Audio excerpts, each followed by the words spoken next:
Chapter 20. How many dancing rabbits have you seen in your life? Bryce said to Edward. I can tell you how many I seen. 1. You.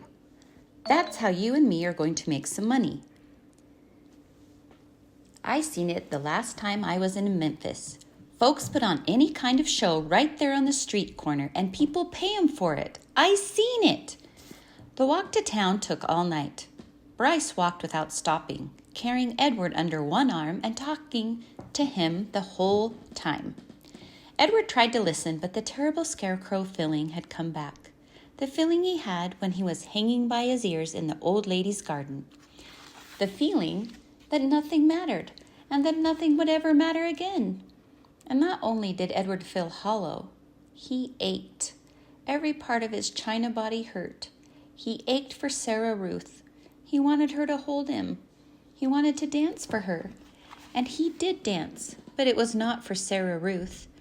Edward danced for strangers on a dirty street corner in Memphis.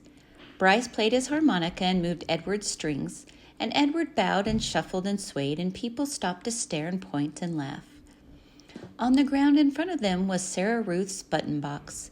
The lid was open to encourage people to drop change inside it.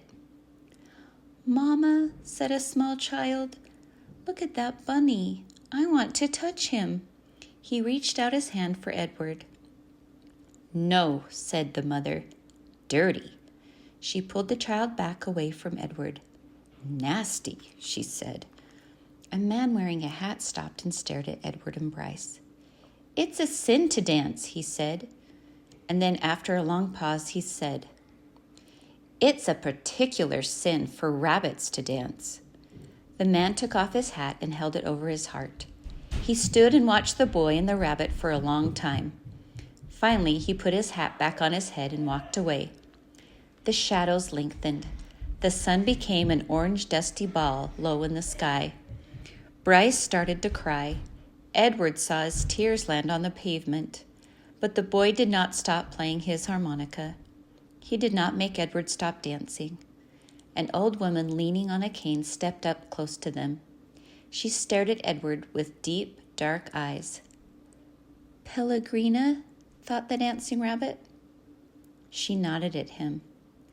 "Look at me," he said to her. His arms and legs jerked. "Look at me. You got your wish. I have learned how to love. And it's a terrible thing. I'm broken. My heart is broken. Help me." The old woman turned and hobbled away. "Come back," thought Edward. "Fix me." Bryce cried harder. He made Edward dance faster. Finally, when the sun was gone and the streets were dark, Bryce stopped playing his harmonica. "I'm done now," he said. He let Edward fall to the pavement. "I ain't gonna cry anymore." Bryce wiped his nose and his eyes with the back of his hand. He picked up the button box and looked inside it. "We got us enough money to get something to eat," he said. "Come on, Jingles."